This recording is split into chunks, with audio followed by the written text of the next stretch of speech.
So welcome back on the show, Hinson. Happy to be here. Yeah, it's a pleasure again. Thank you. Yeah. So Waymon, in page 14 or 47 of our article, you wrote, and I quote, that other laws allowed the Black to litigate cases against the white. In Alabama, in December 1865, the state Supreme Court decreed the existence of equal right to sue or be sued. Then other state Supreme Court allowed African Americans to serve as witnesses in civil and criminal cases. You also wrote that in some states, the right was upheld to marry people of another color, and prison became more filled with Blacks than white. I found this part of the book quite fascinating, and I'd love you to expand more on this. The larger backdrop, Peter, is that at freedom, formerly enslaved Black Africans did not have any freedoms. Wow. They had been seen as property in days of slavery. If you look at the rosters of the slave list in the census records, there would be male 21 or female 22. The owner, the enslaver, didn't even give the enslaved people names. A lot of times they assume names at freedom. So that's a tragedy. So a lot of African Americans these days who are pursuing their ancestral roots have trouble tracing them because of those sorts of things. So at freedom, white Americans were determined to keep their foot on the neck of formerly enslaved people. Mm-hmm. So in most states, Black people had very, very few rights. In the slave days, they were an enslaved person was considered to be 3/5 of a human being for electoral votes and things of that sort. That's really crazy, isn't it? And so for the most part in America, during those early days following enslavement, on into what's called the Reconstruction, on into Jim Crow South, African Americans had very, very few rights under the law. There existed a thing called Black codes.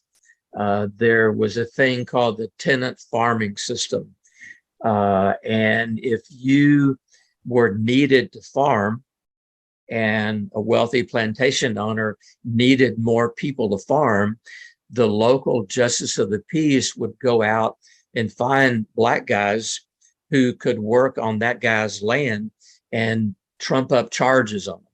Mm-hmm. And so you might have not done anything wrong, but because you were walking down the railroad track, which would be considered loitering, you were thrown into jail. And the way you worked off that penalty was by working for 5 years. So no freedoms under the law. Mm. And then there was a curious book written by a woman by the name of Melissa Milewski, I think it's called. It's called Litigating Across the Color Line. Now, Miss Milewski in her book said that there were times in certain locales when people of color would take a white person to court. The court would rule in the Black person's favor, and then that would be litigated all the way up to that state Supreme Court, and they would win their cases. Now, an illustration would be that I'm a Black person and I own this land and you are trying to take it away from me. I own it. Here's the deed. I paid good money for it. No, you can't have it. And so Miss Milewski in her book, Litigating Across color lines, shows that in some locales, Black people actually won their cases against white people, despite all these black codes going on, despite the KKK running amok, despite burning crosses on people's lawns and that sort of thing. So there are two sides of the story. One is that black people had no rights under the law. These exceptions said that yes, on occasion they did. And so I would recommend for anybody who wants to look at law to look for Melissa Malusky's book. Wow, that's actually sound quite fascinating to me.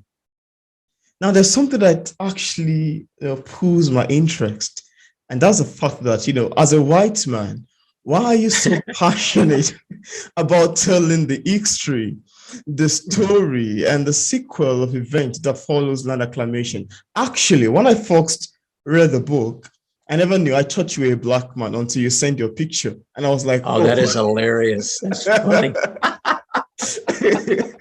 No, so number one, that is funny that you thought I was a black guy. But then on the other hand, how would you know unless you ask? Because I did send a photo with this article and these other things. So yeah. You don't mind me, but that actually quite pulls me in. Now I ask my question. As a white man, why are you so passionate about telling the history, the story, and the sequel of events that follows land acclamation, loss, and reclamation by African American? Why do you feel so intrigued by the subject as a whole? And in my opinion, I thought it should be a black man thing. I mean, it ought to be a black man clamoring for this sort of movement and awareness creation. Why are you so passionate about the subject matter, even as a white man? Well, just kind of tongue in cheek, I would say I would be offended, Peter, if you didn't ask me that question. Oh, I said that humorously with a smile on my face because I actually get asked that quite a bit.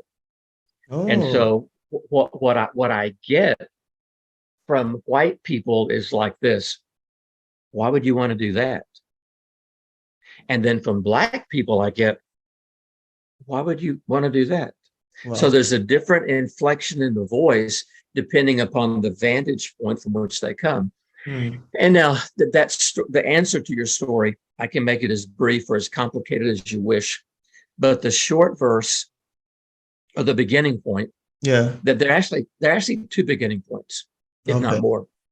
The first beginning point is that I was raised in the rural South, in deep East Texas, which is the South. And so I lived through racism. I lived through segregation. I was 2 years into college by the time my high school finally integrated. So I lived through Black people being called the N-word, lived through my father dropping the N-word. And then one of his best friends was a Black guy named Charlie. And Charlie would come to the house on Saturdays and sit out on the front porch and drink tea and smoke cigarettes with my dad. So it's like, you call him the N-word, but you hang out with him. So that left me really confused. So fast forward up into when I'm working at Abilene Christian in 1994, I got a call one Friday afternoon, from a guy who said that he was a lawyer representing farmers, and asked, what did I do? How did I work? Blah, blah, blah. And at one point, he stopped the conversation and said, and this aristocratic attorney living in San Antonio, Texas, about 5 hours away, had become the lawyer for the first Black farmer. And that first Black farmer was connected to other Black farmers across the country. So that lawyer became the attorney for Black farmers.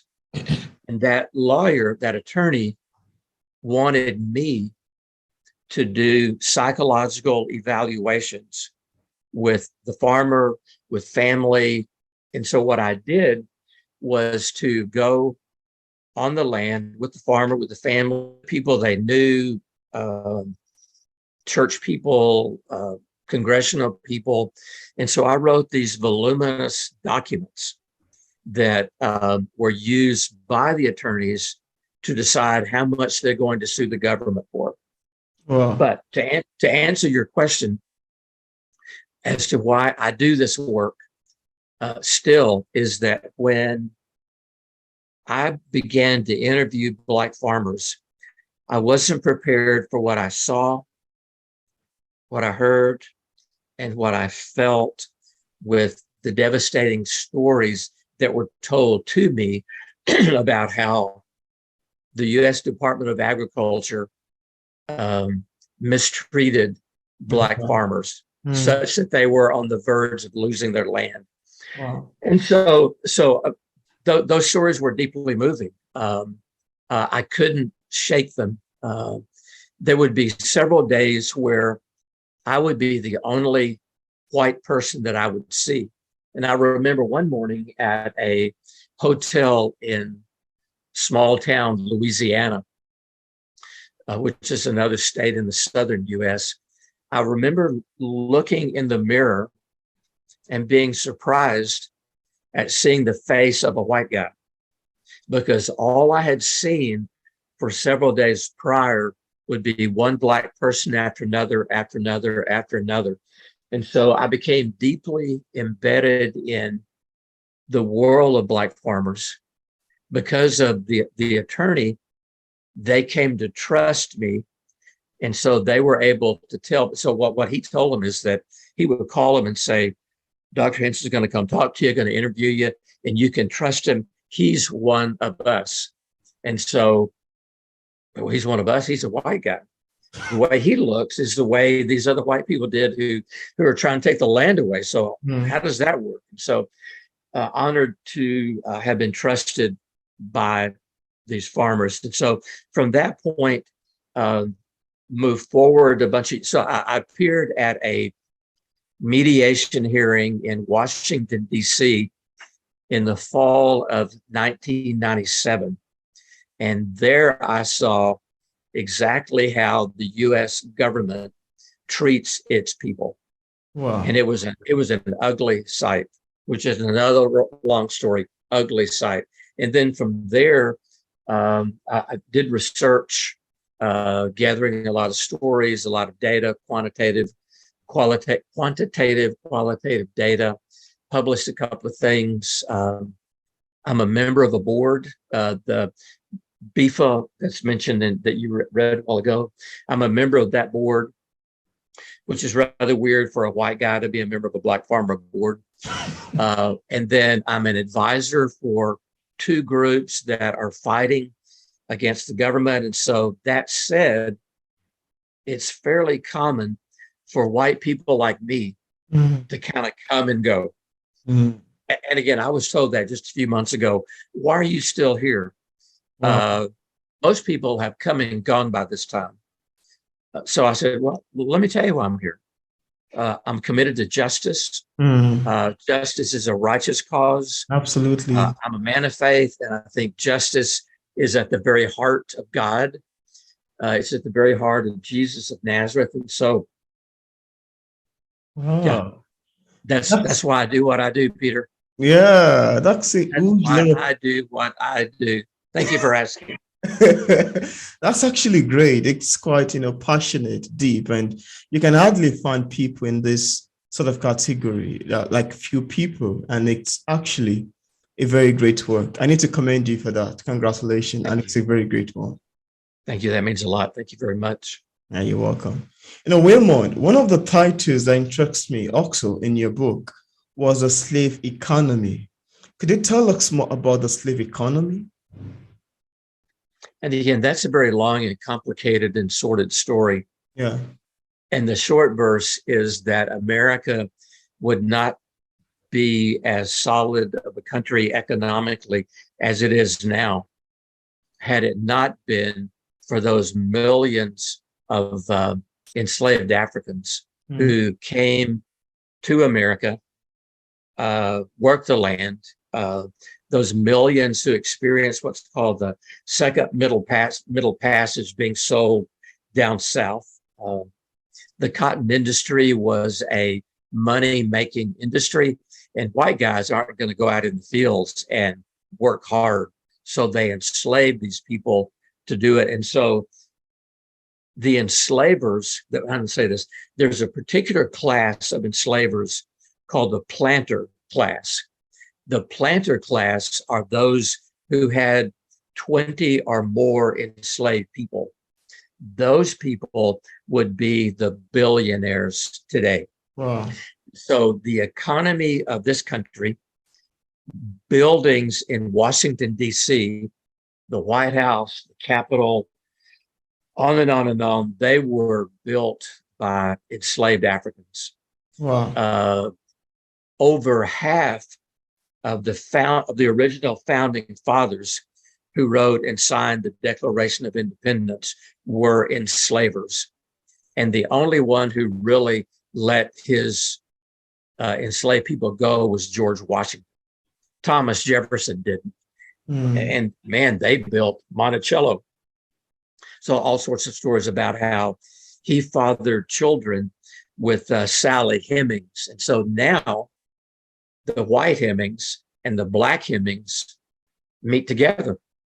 And so the economy of the country was built upon the backs of enslaved Africans. That is an incontrovertible truth. I should have brought this up and had it ready for you, but there's an article that I read a while back that talked about what an enslaved African male, enslaved African female adolescent, enslaved African male female adult, enslaved African who would be male and muscular, who could help give birth to more enslaved people, how expensive they were then. And if you move that into this economy, how they would be millionaires or billionaires. And then another piece, this kind of a side piece, I have a couple of friends named Rosenberg and Stuckey. They did a research project on how much, on the value of Black land lost and the produce from those Black land, those acres, both the land and what they would produce.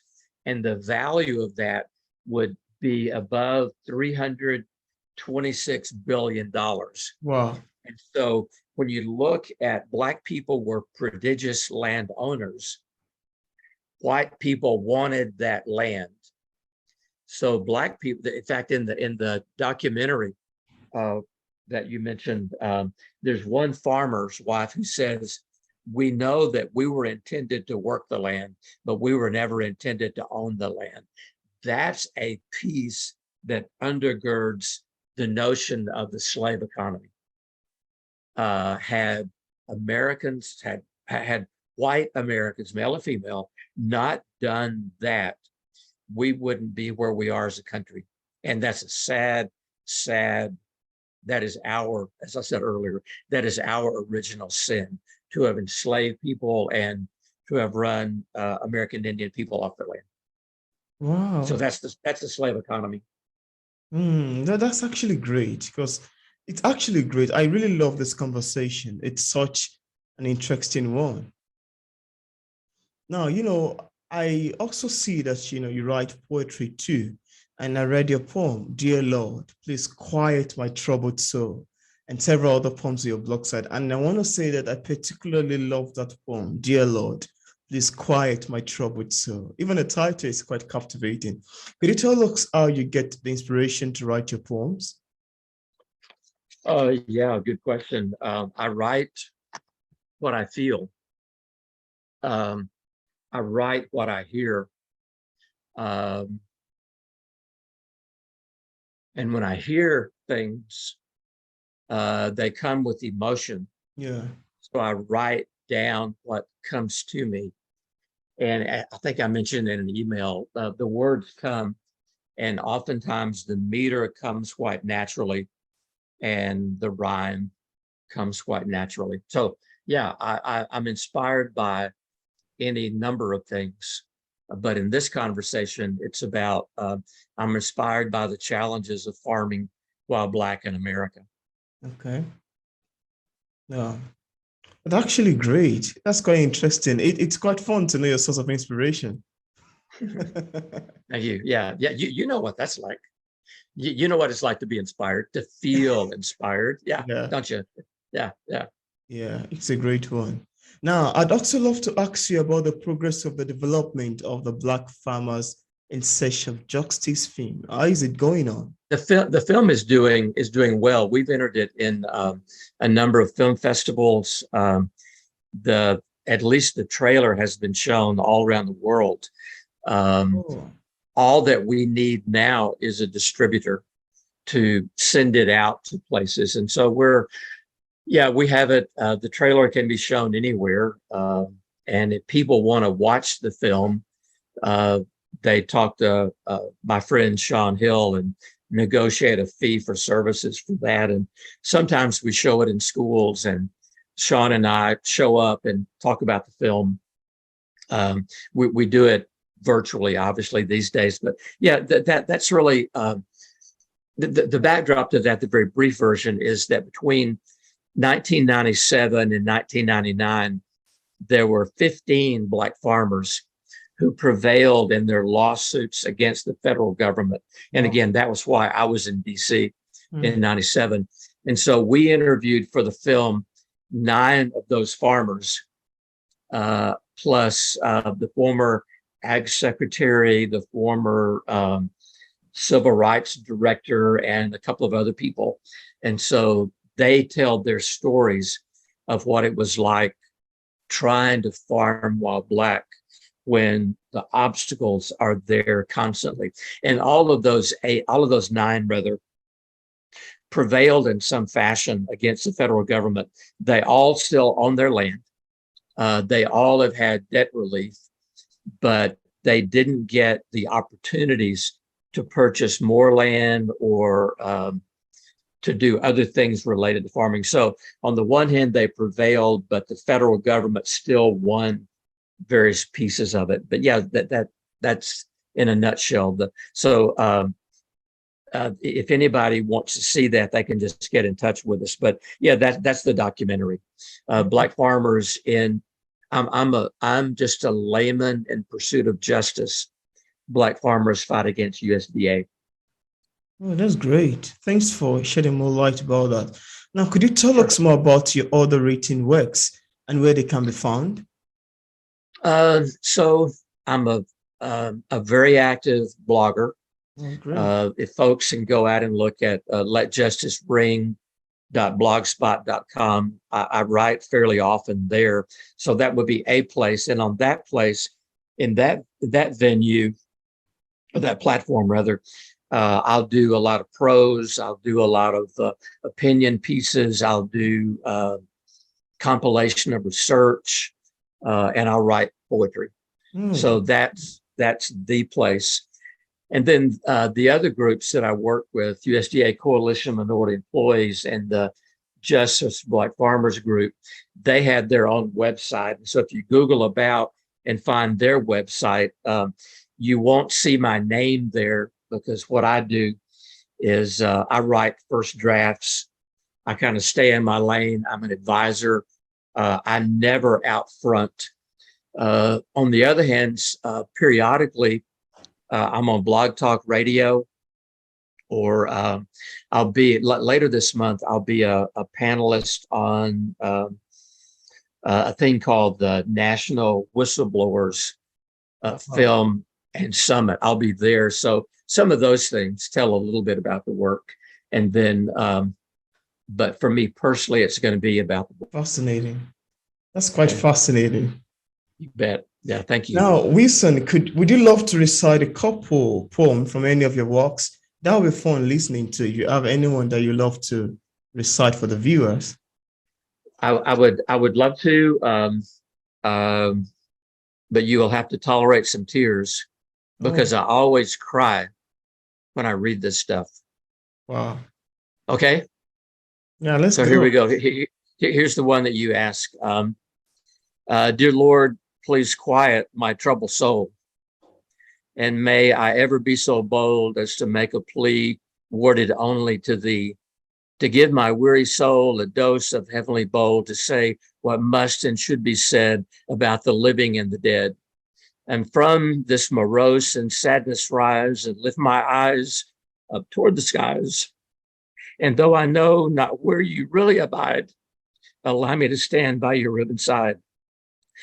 For whose burdens do now I feel, and from whose stories must I steal, to tell the truth to those who hear and bring repentance to every ear? Not my story, for it is surely their own. I listen and listen until I moan for their bodies and souls to be set free. Anointed and graced, my humble plea. Broken bodies healed, spirits once crushed by your love is sealed. Injustices noted and sins against revealed. White people's crimes no longer yield. Oppression now gone. Let freedom ring. They own the land.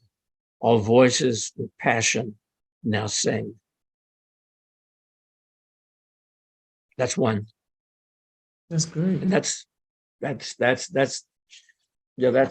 heavy stuff. That's heavy stuff. Yeah.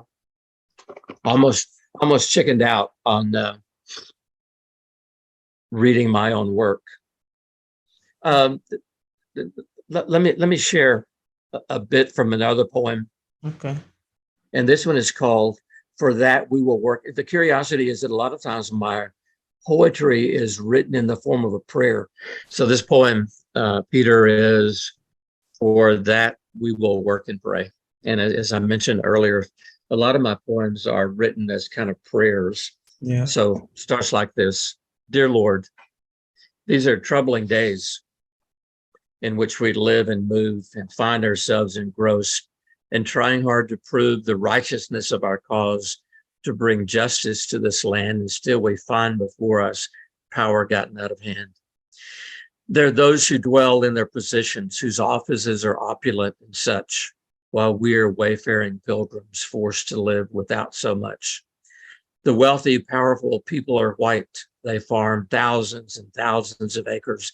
Their tractors are new and shiny. Their leaders are too often deal breakers. We saw them on the screen. Technology brings us all together.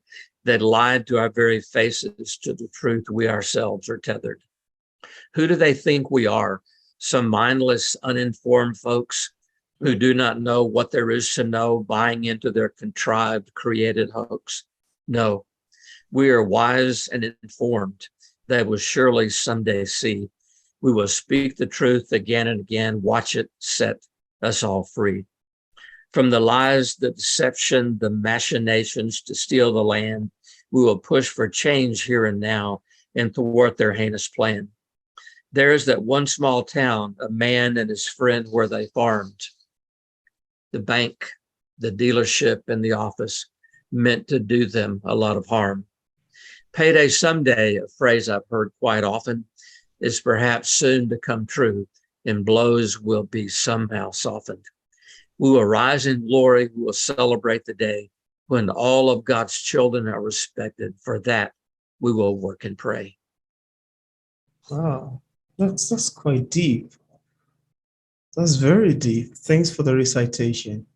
But you are a man of words and a man of poetry, and so I Yeah. appreciate your Yeah, I generous. understand. I understand. As a poet, so I understand the source of poetry and the impact they seek to make.